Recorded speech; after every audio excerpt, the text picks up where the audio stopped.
It's probably the most annoying part of owning a phone, dealing with all the robocalls. The problem, it's out of control. WMAR 2 News investigator Mallory Sofaste tells us how the government is working to silence the scammers. In the last 2 months, there's been a policy forum, a consumer expo, a massive fine for a major telemarketing operation.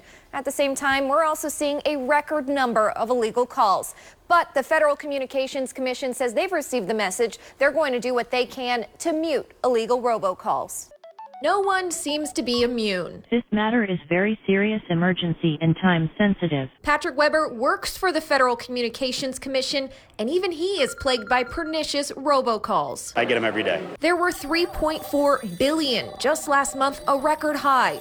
The FCC is taking a multi-pronged approach, working alongside the Federal Trade Commission to ramp up enforcement, working with the industry to promote new technologies and change the rules, allowing phone carriers to block invalid, unassigned numbers from calling you. The Do Not Call list was created years ago to solve a different problem. Legitimate telemarketers, JP Morgan and, American Airlines and those kinds of things. But technology has just completely changed this game, right? All these guys are like email spammers. To them, the list is not seen as binding. It's not even on their radar. They're expanding their operations. It's very cheap for them to place a lot of these illegal robocalls, and it's very cheap for them to get the software needed to spoof the numbers. And so spoofing has become really the gasoline on the fire, as we like to say, because it makes that problem so much worse. Spoofing makes it appear that someone local is calling. It's the same area code or 6 digits as your neighbor, your kid's school.